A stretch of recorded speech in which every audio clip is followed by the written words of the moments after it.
Yana bir bor assalomu alaykum. Bugun ma'ruzamizda sizlar bilan protsess ishtirokchilari xavfsizligini ta'minlash, surishtiruv va dastlabki tergov va sudda protsessual majburiyatlarni tartibini buzganlik to'g'risida javobgarlik, fuqaroviy da'voni ta'minlash masalalarini tahlil qilib o'tamiz. Ya'ni 270-moddadan tahlil qilishni davom ettiramiz. Xo'p, demak 270-moddamiz turibdi. Sizlar bilan jinoyat protsessi ishtirokchilarining xavfsizligini ta'minlash deb nomlanadi.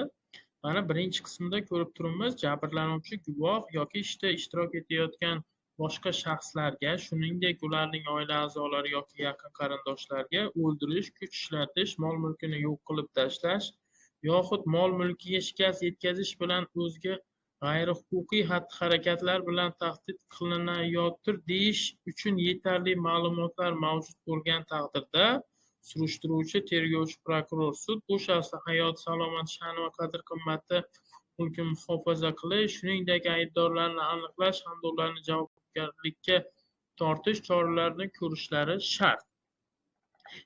Demak, bu moddadan ko'rib turibmizki, xavfsizligini ta'minlash bo'yicha murojaat qilish uchun jinoyat ishi qo'zg'atilgan bo'lishi kerak. Bu yerda aynan subyektlar keltirib o'tilyapti. Jabrlanuvchi guvoh yoki ishda ishtirok etayotgan boshqa shaxslar nazarda tutilyapti va ulardan subyekt sifatida ularning oila a'zolari, yaqin qarindoshlari. Ularning yaqinlari deyilmayapti, faqatgina qarindosh yoki oila a'zolari. Bundan tashqari endi oila a'zolari o'zi aniq terminologiya yo'q bizda JPKda, ya'ni oila a'zosi degan nima? Bizda faqat yaqin qarindosh bor. Bu yerda endi qo'shimcha qilinyapti. Lekin amaliyotda faqat buni tushunilishi kerak, faqat yaqin qarindoshlar. Kuch ishlatish mol-mulkini, ya'ni har qanday tahdid, hali tahdid bo'lgani yo'q bu yerda, yetarli ma'lumotlar bo'lgan taqdirda deyilyapti. Ya'ni faqatgina tahdid bo'lishi shart emas, tahdid bo'lishidan oldin ham murojaat qilinishi mumkin. Chora ko'rish masalasi yuzasidan bu yerda ham ma'naviy deyilyapti, ham mulkiy deyilyapti yoki jismoniy ta'zir, har qanday bosim o'tkazishlar nazarda tutilmoqda.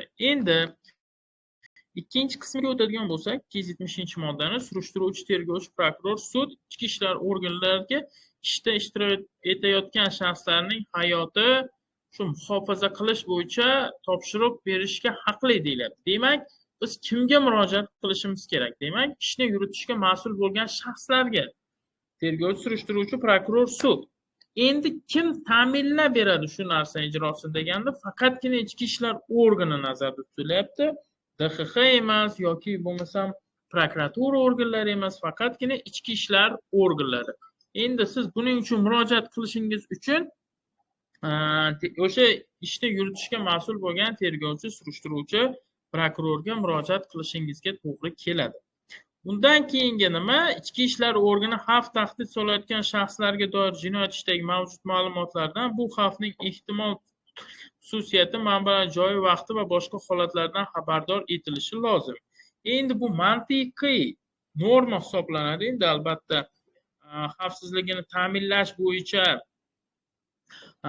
ma'lumot kelib tushgan taqdirda o'sha ichki ishlar organlariga topshirib har qanday o'sha xavf to'g'risida ma'lumotni olishi mumkin. Albatta bu ma'lumotlar berilishi lozim. Endi keyingi moddaga o'tadigan bo'lsak, protsessual majburiyatlarni buzganlik uchun javobgarlik masalasi. Bizda mana birinchi qismda aytilyapti, 230-241 moddalar bor Jinoyat kodeksida, ya'ni odil sudlovga qarshi bo'lgan jinoyatlar. Ushbu moddalar bo'yicha endi bu yerda albatta hamma narsa protsessual hisoblanadi. Mana bu hozir o'sha moddalarni ochamiz. Sizlar bilan mana birinchisi o'sha ushlab turganlarga uchrash uchun ruxsat berish masalasi. Endi sanksiyaviy dispozitsiya albatta o'zingizlar qayta olishinglar mumkin. Ushlab turganlarni ozod qilish asoslari hozir JKni ochamiz. JK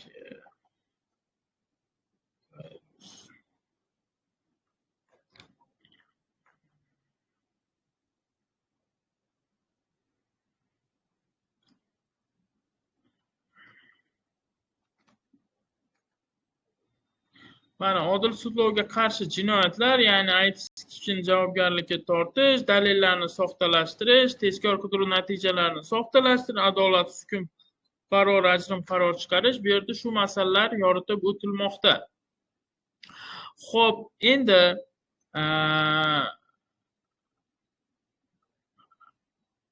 umumiy holatda har bitta shaxs uchun 230 o'sha 241-moddalarga har bitta shaxs uchun alohida belgilangan. Ya'ni sudya uchun alohida, tergovchi, prokuror, surishtiruv uchun alohida masalalar bor. 230-241-moddalarda shularni ko'rib o'tish maqsadga muvofiq bo'ladi. Albatta, endi ikkinchi qismiga o'tadigan bo'lsak, bundan tashqari protsessual majburiyatni buzganligi uchun mana jabrlanuvchi guvohlar surishtiruvchining, tergovchining, prokurorning yoki sudning guvohlantirishdan, ekspertizadan o'tish, ekspertiz tekshiruvchi namunalar taqdim etish to'g'risida qonuniy talablarni bajarishdan bosh tortganliklari uchun, ya'ni aynan subyekt bo'yicha berilyapti, ya'ni ekspertizadan bo'yin tovlash nimalar, faqatgina jabrlanuvchi va guvohlar masalasida javobgarlik masalasi nazarda tutilgan. Endi uyida olib qo'yish tintuv o'tkazilayotgan shaxslar, shuningdek mol-mulkka xatlangan shaxslar, gumon qilinuvchi ayblanuvchi ularning yaqin qarindoshlaridan tashqari ashyoni berishdan bosh tortganligi bo'yicha ham javobgarlik bor. Aloqa muassasa xodimlarini esa pochta, telegraf jo'natmalarini xatlash to'g'risida ajrimni bajarmaganlik yuzasidan javobgarlik mavjud yoki mansabdor shaxslar, fuqarolar, mana bu 199-moddada keltirilgan tergov harakatlarini o'tkazishda taqdim etilishi lozim bo'lgan narsa, ashyolarni bermaslik bo'yicha javobgarlik masalasi yuklatilgan va protsessning boshqa ishtirokchilari umumiy holatda surishtiruv yoki dastlab tergov ma'lumotlarini oshkor qilganligi uchun agar ular ma'lumotni oshkor qilishga yo'l qo'yilmasligi haqida ogohlantirilgan bo'lsalar deyilyapti. O'tgan ma'ruzamizda aytib o'tdik, ya'ni o'tgan ma'ruzada emas, 353-modda bor, tergov siri degan. Tergov sirida, ya'ni tergov sirini oshkor qilmaslik bo'yicha tilxat olinadi. Ushbu holatda tilxat majburiyatini buzgan taqdirda nazarda tutilyapti. Endi qaysi moddalar bilan javobgarlikka tortamiz deganga, MJTKning 182, 194, 196, 197, 198 hamda 239-moddalar mavjud. Bularni mustaqil tahlil qilib olish maslahat beriladi. Xo'p, keyingi moddaga o'tadigan bo'lsak, 272-modda sud majlisida tartibni buzganlik uchun javobgarlik masalasi. Bu yerda mana birinchi qismida aytilyapti, sud majlisida tartibni buzgan, ya'ni farmoyishlarga bo'ysunmagan yoki sudni behurmat qilgan taqdirda tartib buzar. Bunday harakatlar takrorlanishi uni sud zalidan chiqarib yuborishga sabab bo'lajagi haqida. Ushbu moddaning 4-qismida nazarda tutilgan tartib buzar esa bundan tashqari ma'muriy javobgarlikka tortilish ham mumkinligi xususida ogohlantiriladi. Bu ogohlantirish ta'sir qilmasa, protsess ishtirokchisi sudning ajrimiga, boshqa shaxslar esa raislik qiluvchining farmoyishiga muvofiq sud zalidan chiqarib yuborishni ko'rib chiqish qolgan shaxslarsiz davom ettiriladi deyilmoqda. Xo'p, mana birinchi masalamizda behurmatlik qilinganlik bo'yicha birinchi albatta sud majlisidan chiqarib yuboriladi. Ya'ni birinchi holatda ularga ta'sir chorasi qo'llanilmaydi. Takrorlangan taqdirda esa sud majlisidan chiqarib yuborish bo'yicha ogohlantiriladi deb nazarda tutilmoqda. Hamda o'sha 4-qismida deyilyapti, sud majlisidan chiqarib yuborilgan shaxs raislik qiluvchidan ma'muriy javobgarlikka tortiladi. Ya'ni behurmatlik masalasi bor 180-moddada. MJTKning shu holatda ma'muriy javobgarlikka ham tortilishi mumkin. Xo'p, 272-moddaning 3-qismi e'tiborga loyiq, ya'ni sud zalidan sudlanuvchi chiqarib yuborilgan bo'lsa, hukm uning ishtirokida e'lon qilinishi yoki e'lon qilingandan keyin unga darhol ma'lum qilinib tilxat olinishi mumkin. Ya'ni bu yerda chiqarib faqatgina kelgusi ma'ruzalarimizda o'tamiz. Qachon sudlanuvchi ishtirokisiz ko'rish masalasi, o'sha birinchi masala sudlanuvchi ishtirokisiz ko'riladigan ishlar bu sud zalidan chiqarib yuborilganda hukm uning ishtirokisiz ham e'lon qilinishi mumkin, faqatgina unga darhol ma'lum qilinishi lozim. Xo'p, keyingi moddamizga o'tadigan bo'lsak, sud majlisida protsessual majburiyatlarni buzganlik uchun javobgarlikni yuklashga qaratilgan sud harakatlari. Agar protsess ishtirokchisining odil sudlovga qarshi jinoyatlari nazarda tutilyapti, bu bo'yicha materiallar ishni qo'zg'atish uchun prokurorga xabar qilinadi. Bilasizlar, jinoyat ishini qo'zg'atish vakolati sudda mavjud emas. Shu sabab o'sha jinoyatga huquqiy baho berish bo'yicha faqatgina prokurorda hozircha vakolat bor. Endi sud to'g'ridan to'g'ri faqatgina prokurorga yubora oladi, xolos. Prokuror ushbu materiallarni o'rganib chiqqan holda jinoyat alomatlari mavjud yoki mavjud emasligi bo'yicha huquqiy baho berib o'tadi. Endi keyingi moddaga o'tadigan bo'lsak, 274-modda pul undirish va jarima solish to'g'risidagi masalani sud tomonidan hal qilinishi.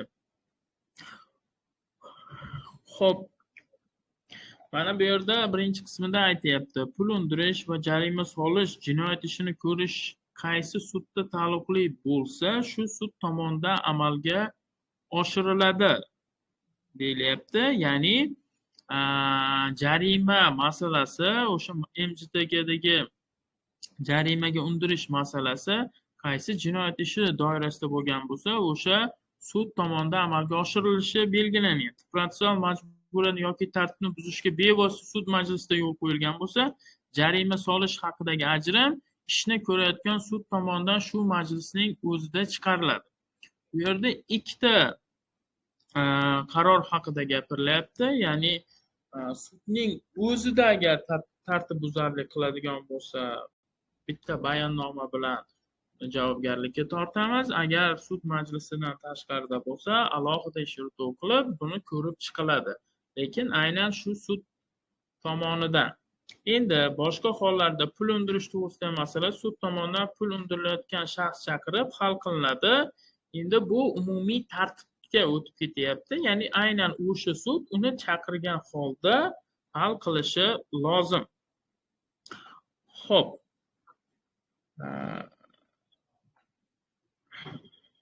Mana eng nimasi yaxshi normalardan 274-moddaning 4-qismiga aytilyapti.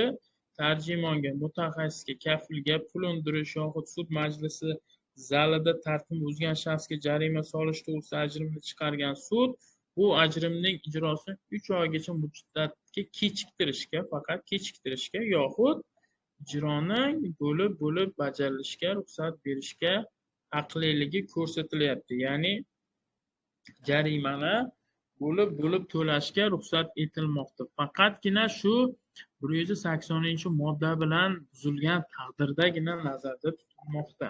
MJTKning 180-moddasi buzilgan taqdirda.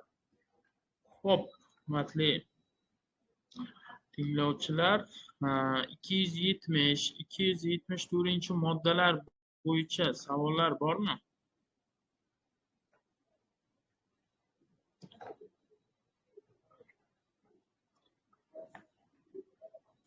Savollar bormi?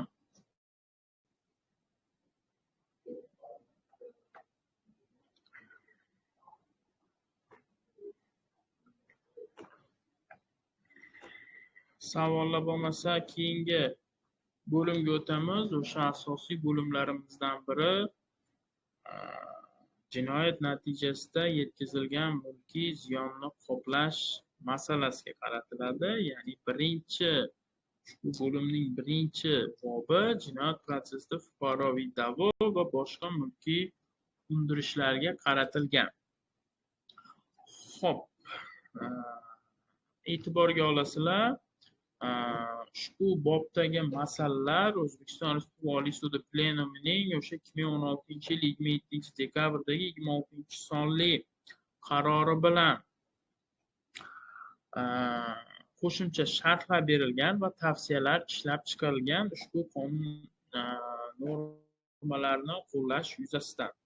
Mana 275-modda aytilyapti, jinoyat protsessida ko'riladigan fuqaroviy da'volar. Mana birinchi qismida bevosita jinoyat tufayli yoki aqli noraso shaxsning ijtimoiy xavfli qilmishi natijasida fuqarolarga yoki yuridik shaxslarga yetkazilgan mulkiy ziyonni qoplash, shuningdek jabrlanuvchilarning dafn etish yoki uning statsionarda davolanish xarajatlaridan hamda sug'urta tariqasida unga to'langan pul, nafaqa yoki pensiya pulini undirish to'g'risidagi fuqaroviy da'volar jinoyat protsessida ko'riladi. Fuqaroviy da'voning sudlovga tegishli bu da'vo qo'zg'atilgan jinoyat ishining qaysi sudlovga tegishliligiga qarab aniqlanadi. Demak, bu yerda jinoyat tufayli deyilyapti yoki aqli noraso shaxsning ijtimoiy xavfli qilmishi natijasida. Xo'p, jinoyat sodir etdi shaxs va fuqarolar va yuridik shaxslarga mulkiy ziyon yetkazildi. Bu birinchi element, fuqarolar va yuridik shaxslarga mulkiy ziyon.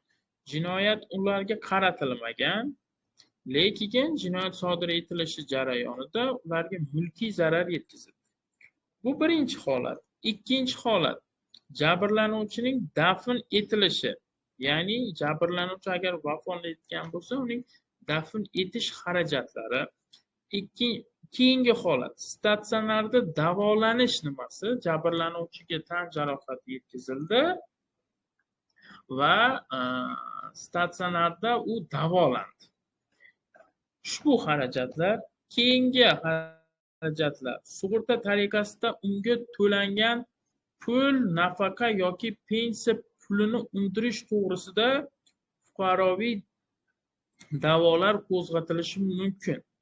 Endi ziyon yetkazilganligi sababli u sug'urta sifatida to'lagan pullari yoki bo'lmasam nafaqa yoki pensiyasi to'xtab qolgan holatda ularning jinoyat natijasida ularni undirish bo'yicha fuqaroviy da'vo berishi mumkin. Bu yerda e'tiborga olasizlar, jabrlanuvchi masalasi, jabrlanuvchi agar so'rayotgan puli dafn nimasi yoki statsionar davolanishdagi xarajati, sug'urta, nafaqa, pensiya pulini so'rayotgan bo'lsa, bu unga yetkazilgan moddiy zarar deb hisoblanmaydi. Bu yerda jabrlanuvchi bir vaqtning o'zida fuqaroviy da'vogar sifatida ham ishtirok etadi shu holatda. Agar uning mol mulkiga ziyon yetkazilgan bo'lsa, u faqatgina jabrlanuvchi bo'lib qoladi, u hech qanday fuqaroviy da'vo qo'zg'atish shart emas.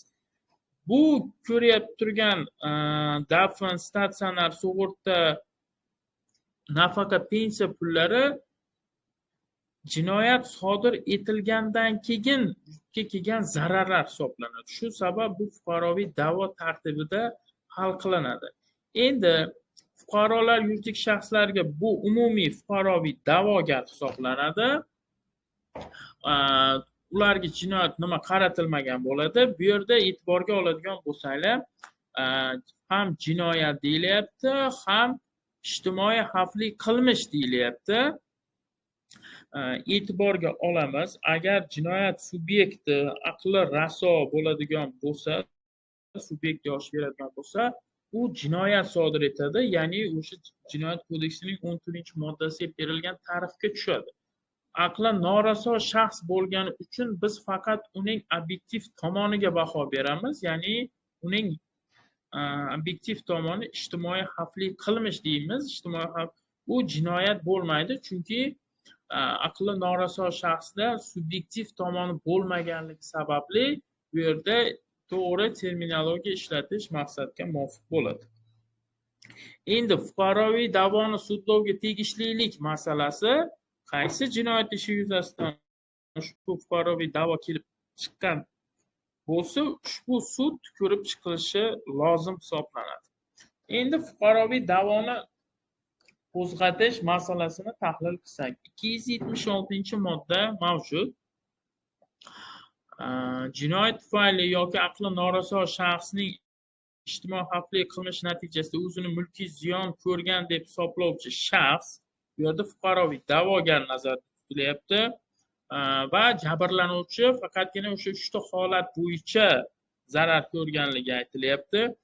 Uning vakili jinoyat ishi qo'zg'atilgan paytdan boshlab to sud tergov boshlangunga qadar fuqaroviy da'vo qo'zg'atishga haqlidir. Bu yerda fuqaroviy da'vo qo'zg'atish, boshlanish va tugallanish vaqtini ko'rsatilmoqda. Ya'ni fuqaroviy da'voni biz qachongacha bera olamiz? Sud tergovi deyilyapti. Sud tergovida o'sha dalillarni o'rganish bosqichi hisoblanadi. O'sha paytgacha, ya'ni boshlangunga qadar, dalillar sud muhokamasida o'rganilishi boshlangunga qadar fuqaroviy da'vo qo'zg'atilishi lozim hisoblanadi. Keyingi masalamiz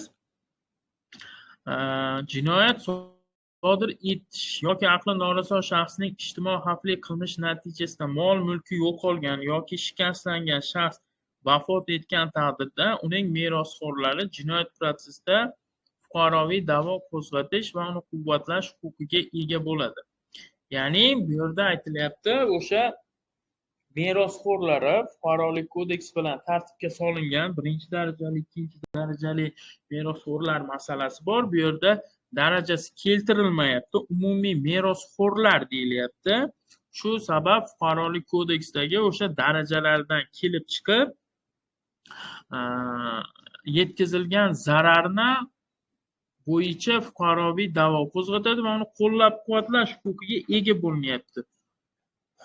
Olingan mablag'larni keyinchalik meros sifatida bo'lib olinishi bu albatta fuqarolik huquq tartibida hal qilinadi.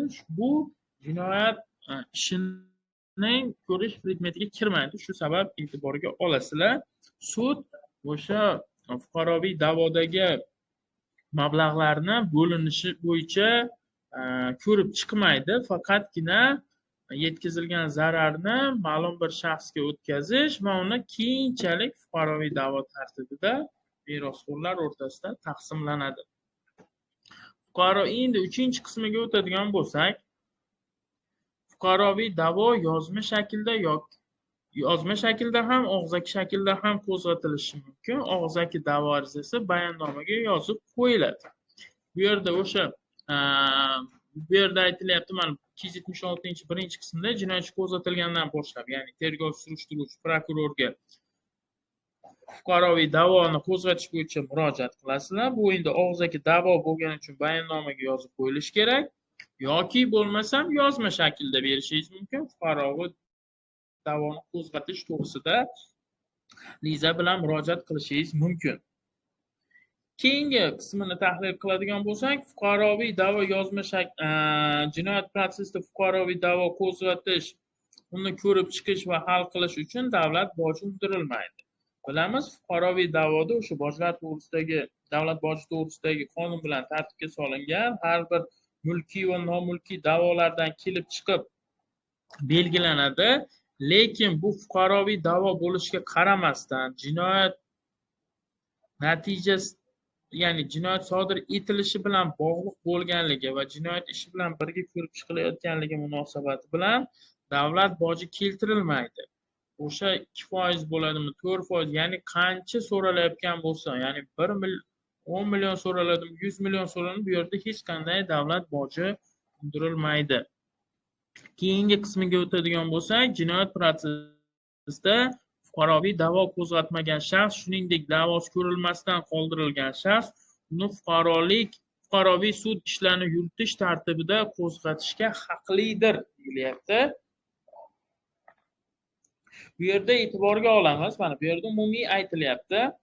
Fuqaroviy da'vo qo'zg'atmagan shaxs, ya'ni 275-moddadagi fuqaroviy da'voni ko'rishga asoslab qo'zg'atilmagan umuman. Ikkinchi masala ko'rilmasdan qoldirilgan shaxs, ya'ni da'vo qo'zg'atilgan, bu ayrim sabablarga ko'ra jinoyat sudiga taalluqli emas deb qaytarilgan yoki jinoyat bilan bog'liq emas deb qaytarilgan nimalar, holatlar bo'yicha fuqarolik sudiga berishi mumkin. Faqatgina ko'rilmasdan, agar ko'rib qanoatlantirilmagan taqdirda bu fuqaroviy sudga emas, balki o'sha apellyatsiya, kassatsiya tartibida shikoyat bildirilishi lozim. Ya'ni faqatgina Jinoyat protsessual kodeksiga muvofiq shikoyat berilishi mumkin. Faqatgina o'sha ko'rilmagan, qo'zg'atilmagan holatda bo'lsa, fuqarolik sudiga murojaat qilinadi. Endi 277-moddani tahlil qilsak, fuqaroviy da'vo qo'zg'atilgan hollarda sodir etilgan qilmish oqibatida shaxsga mulkiy ziyon yetkazilgan deb hisoblasa, uni fuqaroviy da'vogar deb e'tirof etish to'g'risida surishtiruvchi tergovchi qaror, sud esa ajrim chiqaradi. Fuqaroviy da'vogar deb shaxs jinoyat ishida qatnashishi yoki sud protsessida ishtirok etishi uchun bu albatta e'tirof etish to'g'risida qaror qabul qilinishi lozim. U o'sha fuqaroviy da'vogar JPKning 57-moddasida nazarda tutilgan huquq va majburiyatlar, da'vogar deb e'tirof etishga rad qilingan qaror ustidan shikoyat qilish tartibi tushuntiriladi va 57-moddadagi huquq va majburiyatlar unga amal qiladi. Fuqaroviy da'vogarlarning o'sha qisqa ularga ta'rif bersak, jinoyat sodir etilgan, lekin jinoyat unga qaratilmagan bo'lishi mumkin. Misol tariqasida yo'l transport hodisasi bo'ldi. Yo'l transport hodisasida mashina kelib biror bir magazinga urildi, ya'ni ikkita avtomashina to'qnash natijasida ikkinchi avtomashina yonida turgan do'konga urildi va do'kon albatta mulkiy zarar ko'rdi.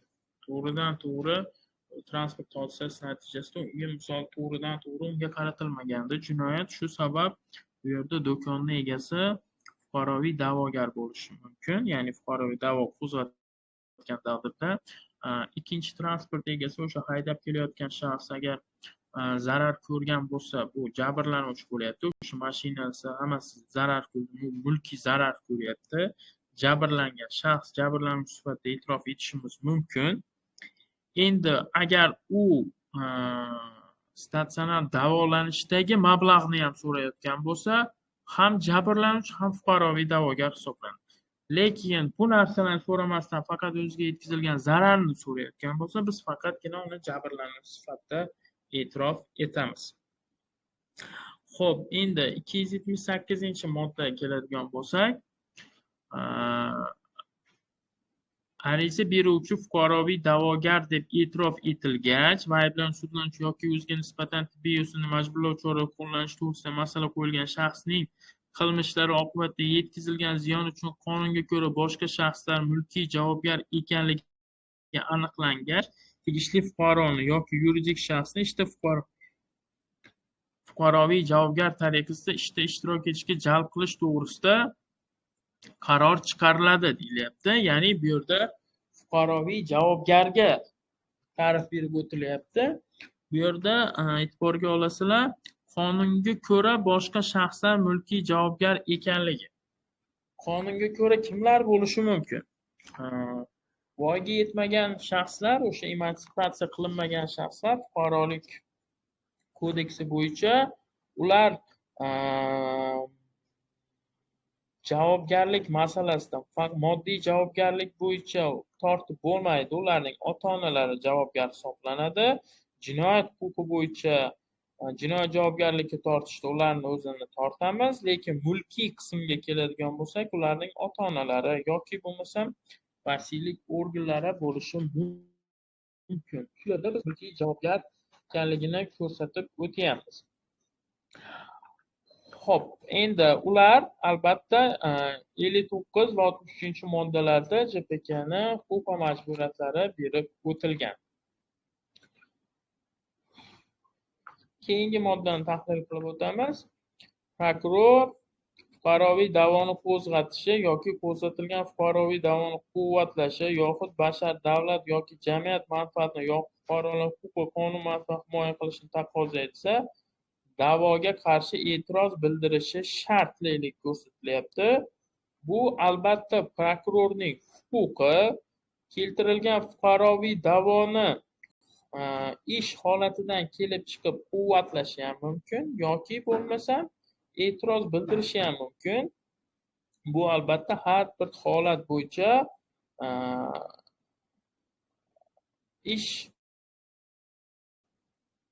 umumiy ishning nimadan iborat ekanligidan kelib chiqishi mumkin. Faqatgina o'sha ikkinchi qismi davlat yoki jamiyat manfaatlari bo'yicha bo'lsa, da'voga qarshi e'tiroz bildirishi shartliligi ko'rsatilmoqda. Lekin bu albatta subyektiv norma, har qanday holatni jamiyat yoki davlat manfaatlari bilan bog'lash mumkin. Biror bir da'voga qarshi turishi yoki da'voni quvvatlashi bo'yicha odatda e'tiroz kelib tushmagan amaliyotda. Xo'p, keyingi moddaga o'tamiz. 280-modda jinoyat protsessida fuqaroviy protsessual qonunchilik qoidalarining qo'llanilishi, ya'ni PPK ya'ni fuqaroviy protsessual kodeksni qo'llanilish masalasi haqida, ya'ni surishtiruv, dastlabki tergov jarayonida va sudda fuqaroviy da'vo bo'yicha ish yuritish ushbu kodeksda nazarda tutilgan tartibda olib boriladi. Bu yerda aytilyapti, o'sha fuqaroviy da'vo bo'lishiga qaramasdan JPK qoidalari ishlaydi. Ikkinchi gapda aytilyapti, fuqaroviy da'vo bo'yicha yuzaga keladigan protsessual munosabatlar ushbu kodeks bilan tartibga solinmagan bo'lsa, unda jinoyat protsess prinsiplariga xilof bo'lmagan fuqaroviy protsessual qonunchilikning qoidalari qo'llanilishi nazarda tutilyapti. Xo'p, yetkazilgan 280-modda FPK bilan biroz to'qnashadigan joyi isbot qilish masalasida. FPKda bilamiz, isbotlash majburiyati tomonlarga yuklatilgan, lekin jinoyat protsessida esa tergov surishtiruvchi prokuror sudga. Shu sabab bu yerda to'qnashuv bo'ladi. Yetkazilgan zararni isbotlab berish masalasi albatta tomonda qolmaydi. Tergov surishtiruvchi prokuror isbotlab berishi lozim, bor yoki yo'qlik. Chunki bu 82-moddada ham keltirib o'tilmoqda. Hop. Endi agar fuqaroviy da'vo masalasi, albatta fuqaroviy da'vo bo'lgandan keyin fuqaroviy protsessual qonunchilik ishlash ehtimoli ko'p. Agar bu yerda JPK tartibga solmagan bo'lsa, JPK prinsiplariga zid bo'lmagan o'sha FPK qoidalarini ishlatamiz. Agar zid keladigan taqdirda bu qonunchilik qo'llanilmaydi. Xo'p, 281-modda masalasi. Ziyonni undirish asoslari, shart-sharoiti, hajmi, usuli to'g'risidagi qoidalarning qo'llanilishi, davom muddatlari haqida gap ketmoqda. Birinchi birinchi qismi fuqaroviy da'vo bo'yicha ish yuritishda ziyonni undirish asoslari, shart-sharoit, hajmi, usuli fuqaroviy mehnat va boshqa soha qonunchilik qoidalariga muvofiq aniqlanadi. Ziyonni undirish masalasi, ularning bu yerda nima nazarda tutilyapti? Hajmi, usuli, umumiy holatda, ya'ni yetkazilgan ziyonni miqdorini qanday aniqlaymiz? Albatta bu baholash bo'yicha ekspertiza tayinlanadi va mutaxassis jalb qilinishi mumkin. Shu masalalar yuzasidan fuqaroviy mehnat va boshqa soha qonunchiligi asosida aniqlanilishi keltirib o'tilyapti. Shart-sharoitlari umumiy misol tariqasida olishimiz mumkin. Agar unga qimmatbaho metal buyumiga biz ziyon yetkazgan bo'lsak, umumiy holatda baholanish amalga oshiriladi. Agar u biror bir qo'l mehnati bo'ladigan bo'lsa yoki antikvar material bo'ladigan bo'lsa, uning yaratilish bo'yicha ketgan narxlari fuqarolik huquqi asosida aniqlashtirilishi lozimligi ko'rsatilyapti.